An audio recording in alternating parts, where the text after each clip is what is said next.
स्वागत है आप सभी का आपके अपने YouTube चैनल में। तो मैं आपको बता दूं कि थोड़ा माइक का प्रॉब्लम हो गया था, जिसकी वजह से क्लास 12th का हिंदी का वीडियो मैं अपलोड नहीं कर रहा था। लेकिन अब आपको हिंदी का रोज़ाना वीडियो मिलेगा और डेली मिलेगा। इसमें ये जो चैप्टर है, ये चैप्टर है जैसा आप देख रहे हैं, राष्ट्र का स्वरूप चैप्टर है। और इस चैप्टर की मैं बात कर लूँ कि इस चैप्टर का 4 पैराग्राफ मैंने ऑलरेडी जो इम्पोर्टेंट है वो मैंने पढ़ा दिया है, और आप इस वीडियो में 2 पैराग्राफ को फुल एंड फाइनल समझने वाले हैं। जो भी बातें हैं कहानी के रूप में मैं आपको समझाने वाला हूं और बहुत मज़ा आएगा। ठीक है, तो चलिए स्टार्ट करते हैं वीडियो को और खूब अच्छे से देख लेते हैं। ओके, तो सबसे पहले तो मैं आपको बता दूं कि ये देखिए इसका क्या मतलब है। कह रहा है जन का प्रवाह। देखिए मैं थोड़ा सा हाँ इधर मैं आपको बता दे रहा हूँ कि भाई क्या मतलब क्या है।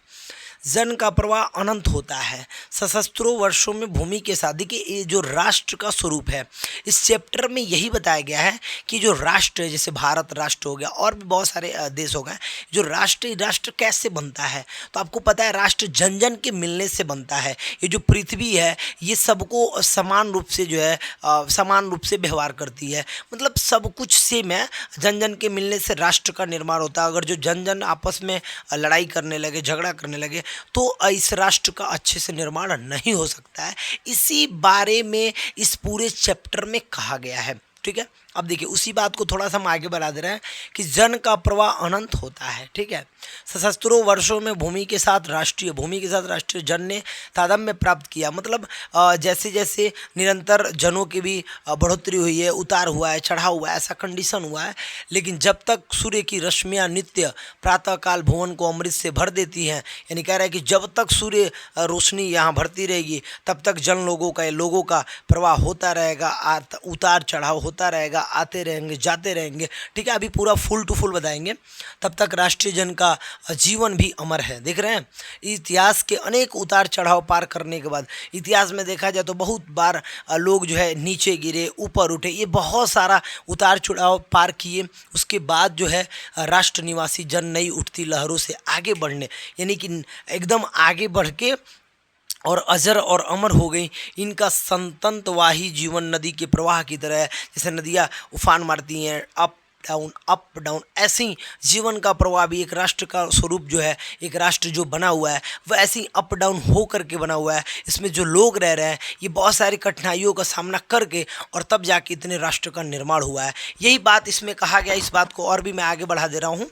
तो कह रहा है कि जिसमें कर्म और श्रम के द्वारा उत्थान के अनेक घाटों का निर्माण करना होता है। ठीक है, अब यहाँ पे थोड़ा सा बात हम समझ लें। कह रहा राष्ट्रीय जन में ने किसके साथ तादात्म्य किया है, राष्ट्रीय जन का जीवन कब तक अमर रहे, जन का संततवाही जीवन किस तरह है।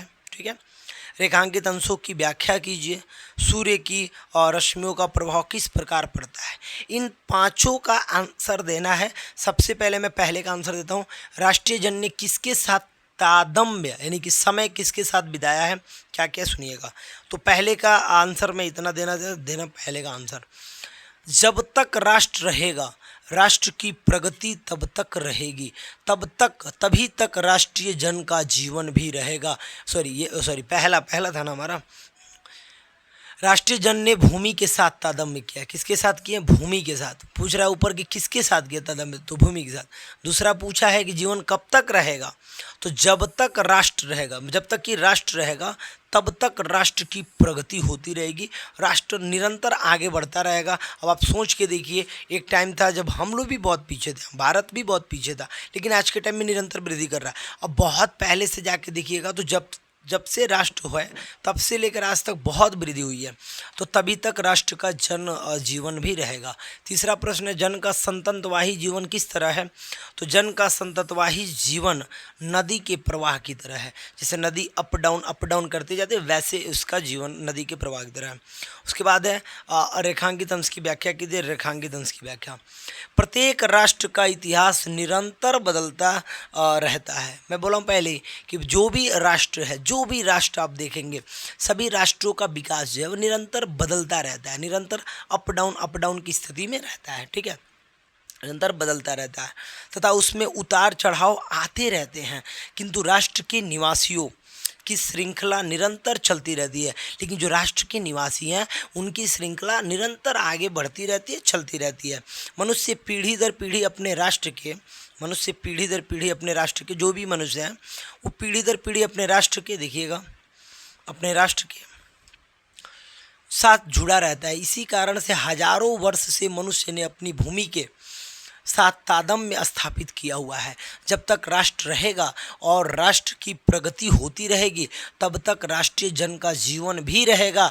हमारे राष्ट्र के इतिहास में उन्नति और अवनति के उतार चढ़ाव आते जाते रहेंगे। हमारे राष्ट्र के लोगों ने नवीन शक्ति का निर्माण करते हुए उन्हें सहन किया है, उन्हें पार किया है, और आज भी हमारे राष्ट्र के ये निवासी इन उतार चढ़ाव को धैर्य से के साथ मुकाबला करने के लिए उत्साहपूर्ण है। यानी कहा जा रहा है कि हमारा ये जो राष्ट्र बना है ऐसे नहीं बना है, पहले के लोग भी बहुत सारे कष्टों को कष्टों को देखे हैं, उनके जीवन में बहुत सारा उतार चढ़ाव आया है, उन सब चीज़ों को वो लोग पार किए हैं, फिर जाके राष्ट्र मिला है। फिर इस राष्ट्र को इस समय जो प्रेजेंट टाइम के लोग हैं वो लोग भी बहुत सारे उतार चढ़ाव को लगातार पार कर रहे हैं, फिर भी राष्ट्र हमारा बना हुआ है। और जब तक ये लोग रहेंगे, जब तक जन रहेंगे, जब तक लोग रहेंगे, लोगों का उतार चढ़ाव ऐसा होता रहेगा और तब तक राष्ट्र भी रहेगा, क्योंकि जन से ही राष्ट्र का निर्माण होता है। अगर जन जन न रहे तो राष्ट्र का निर्माण नहीं होगा। तो जन जन के वजह से राष्ट्र का निर्माण हो रहा है। इसी बात को इस पंक्ति में कहा गया है। चलिए आगे देख लेते हैं थोड़ा सा। कह रहा है कब तक सूर्य की रश्मियाँ देखिए, सूर्य की रश्मियाँ प्रतिदिन धरती पर पड़ती है और समस्त प्रकृति जितना भी नेचर है जीवों के लिए जीवनदायी अथवा अमृत के समान सिद्ध होती है। सही बात है, सूर्य की जो प्रकाश है उससे कहीं ना कहीं वो जो रोशनी पड़ती है उससे जितने भी समस्त जीव हैं सब उससे प्रकाशित होते हैं, सब उससे जीवन लेते हैं, मतलब उसके वजह से सबको जो है जीवन मिला हुआ है। सूर्य की रश्मियों का यह क्रम अनंत काल से चला आ रहा है और आगे भी यही चलता रहेगा। कितना बढ़िया टॉपिक है। आप इस चैप्टर को अच्छे से, क्लास 12 के विद्यार्थी ना अच्छे से इस चैप्टर को, मेरा तीनों चारों वीडियो आप देख लीजिए राष्ट्र के स्वरूप वाला, मैं गारंटी दे रहा हूँ ना मज़ा आ जाएगा। ना मज़ा आया तो जो कहना मेरे भाई, एकदम मज़ा आ जाएगा। अभी को हाँ क्या गजब का चैप्टर है, तो भाई मेरे गजब का ही चैप्टर है, ठीक है। और चलिए थोड़ा सा इसमें काम करते हैं, एक और आपको बता देते हैं ताकि ये देखिए, ये भी मोस्ट इंपॉर्टेंट है। 20 में, 22 में, 24 में पूछा हुआ है, तो भाई इसमें भी आ सकता है, ऐसा नहीं है कि नहीं आ सकता है। लगातार भी चीज़ों को दिया जाता है, जैसे 20 और 22 लगातार कर दिया, 24, 25 भी कर देगा। तो ऐसा 21 में तो हुआ नहीं था, आपको पता है कोरोना के कारण नहीं हुआ था, तो 20, 22 लगातार है, 23 को गैप किया, 24 किया, 24, 25 भी दे सकता है। तो ये कंडीशन होता है। और मैं आपको बताऊं कि क्या गजब का बात होगा, इस गजब के बात को गजब तरीके से बताते हैं। कह रहा है कि साहित्य, कला, नृत्य, गीत, अमोद प्रमोद अनेक रूपों में राष्ट्रीय जन अपने अपने मानसिक भाव को प्रकट करते हैं। भाई तरह तरह के लोग हैं, कोई बोलने में एक्सपर्ट है, बोल रहा है, कोई गाने में एक्सपर्ट है, गा रहा है, कोई पढ़ाने में एक्सपर्ट है, पढ़ा रहा है, कोई नाचने में एक्सपर्ट है, नाच रहा है। अजीब अजीब के लोग हैं, तरह तरह के लोग हैं। उन सभी लोगों के मेल से, जन जन के मेल से लोक का निर्माण यानी कि राष्ट्र का निर्माण हो रहा है, ठीक है मेरे भाई। अभी देखिए कह रहा है कि प्रकट करते हैं आत्मा को जो विश्वव्यापी आनंद भाव है वह इन विविध रूपों से साकार होता है। विविध रूप मैंने अभी जो बोला सब अंतर रूप है। अगर जो देखा जाए तो ये पूरा विश्व जो है, पूरा विश्व के लेवल पे चले जाइए, भारत में ही अभी थोड़े दूरी पे अलग अलग जो है मतलब चीज़ें हैं। अगर पूरी कंट्री को देखा जाए, पूरे विश्व के कंडीशन को देखा जाए, पृथ्वी पे रहने वाले जितने जीव हैं उनको देखा जाए तो भाई मेरे बहुत कंडीशन है। अलग अलग टाइप के लोग मिलेंगे, अलग अलग टाइप की चीज़ें मिलेंगी, ठीक है। विविधता बहुत ज़्यादा है और ये विविधता ही इसको अच्छा बनाती है। जैसे भारत में ही बहुत सारी विविधताएं हैं लेकिन सब लोग मिल के रहते हैं, ये विविधता में भी एकता है, ये बहुत बड़ी बात हो जाती है, ठीक है। अभी देखिए विविध रूपों में साकार होता है। यद्यपि बाह्य रूप की दृष्टि से संस्कृति की ये बाहरी लक्षण अनेक दिखाई पड़ते हैं किंतु आंतरिक आनंद की दृष्टि से उनमें एक सूत्रता है। मैंने बोला ना, बाहर से आपको दिखाई दे रहा है कि विविध है लेकिन आंतरिक सभी लोग एक कड़ी वाइज जुड़े हुए हैं और सब लोग एक दूसरे से क्या है, जुड़े हुए हैं, ठीक है। आंतरिक ना आंतरिक एक सूत्रता है, मतलब एक में बने हुए। जो व्यक्ति सहृदय है, जो व्यक्ति सहृदय मतलब अच्छे दिल वाले हैं, अच्छे रहन वाले हैं, वो व्यक्ति संस्कृति के आनंद पक्ष को स्वीकार करते हैं और आनंदित होते हैं। और जैसे मान लीजिए कोई चीज़ है, उसको देख के आपको खुशी मिल गया, इस प्रकार की उदार भावना ही विविध जनों से बने हुए राष्ट्र के लिए स्वस्थकार है। मैंने पहले बोला कि भाई कोई भी राष्ट्र है, तरह तरह की चीज़ों से मिल के ही वो अच्छा लगाता है। अब आपको बगीचा में जाना हो, एक ही टाइप के फूल हो तो आपको उतना मज़ा नहीं आएगा, लेकिन तरह तरह के फूल हों और सब फूल मिल के एक अलग टाइप का जो है खूबसूरती दिखाते हों, सोचिए कितना अच्छा लगेगा। वही चीज़, वो जो विविधता मिल के एकता यानी खूबसूरत को व्यक्त कर रहा है, वही चीज़ राष्ट्र में होना चाहिए। राष्ट्र में ये खूबसूरती है, ये खूबसूरती होनी चाहिए कि लोग तरह तरह के हों और उन सब का जो है एक सूत्रता में बंधे हो, और ये खूबसूरती राष्ट्र के निर्माण को जो है बिल्कुल खूबसूरत बनाता है। ये बातें होनी चाहिए, ठीक है। अभी देखिए इसके बाद मैं थोड़ा सा बात पढ़ूंगा कि आगे इन्होंने क्या किया। भाई कह रहा है उपयुक्त गद्यांश के पाठ और लेखक का नाम लिखिए, तो ये भाई लिखा जाएगा। रेखांकित अंश की व्याख्या कीजिए, बिल्कुल किया जाएगा। किन रूपों में राष्ट्रीय अपने अपने अपने मानसिक भाव को प्रकट करते हैं। सहृदय व्यक्ति किसको स्वीकार और आनंदित करता है। प्रस्तुत पंक्तियों में लेखक ने राष्ट्र को किस रूप में प्रकाश डाला है। हर एक बात को मैं बताऊँगा, ठीक है मेरे भाई। मैंने आराम से आपको भी समझाया है, अब उस लाइनिंग का अर्थ बताऊँगा। सबसे पहले तो लेखक के नाम देख लीजिए। तो लेखक के नाम इन पंक्तियों में स्पष्ट है किया गया है कि अच्छा पहला जो है ना, ये जो है ना पहला, ये देखिए ये जो पहला है ये तो वही है जो आपको उपयुक्त मैंने पढ़ाया है। तो दूसरे वीडियो में जाके आप देख लीजिए कि इसका गद्यांश मैंने क्या बता रखा है, लेखक का नाम और जो है उसका लेसन का नाम, ठीक है। दूसरे से देखते हैं, रेखांकित अंश की व्याख्या कीजिए। रेखांकित अंश की व्याख्या में क्या है मेरे भाई। लेखक ने इन पंक्तियों में यह स्पष्ट किया है कि एक राष्ट्र में कई समुदाय होते हैं। ये सब बात मैंने अभी आपको बताया, वही सब लिखना होता है। उन सभी की अपनी अपनी, देखिए उन सभी की अपनी अपनी, उन सभी की अपनी अपनी, देखिएगा उन सभी की अपनी अपनी संस्कृतियाँ होती हैं। इन संस्कृतियों का स्तर साहित्य, कला, नृत्य, गीत आदि में मुखरित होता है। बाह्य दृष्टि से देखने पर ये सभी भिन्न भिन्न दिखाई देते हैं, किंतु इनके अंदर मूल रूप से एक ही सूत्र होता है। मैंने बोला एक ही आत्मा होती है, सबके अंदर मोह दया सब कुछ है मेरे भाई। बस ऊपर से दिखावे के हिसाब से लोग रहते हैं, मैं ये हूँ, मैं वो हूँ, मैं ये, कुछ भी कर लो, आंतरिक रूप से सब लोग एक ही होते हैं। वही खूबसूरती को बढ़ाएगा, राष्ट्र के निर्माण को भी वही बढ़ाएगा। सहृदयता से देखिए प्रत्येक संस्कृति के आनंद देने वाले पक्ष को स्वीकार करना ही राष्ट्रीयता जो भी है, राष्ट्रीयता भावना का परिचायक है।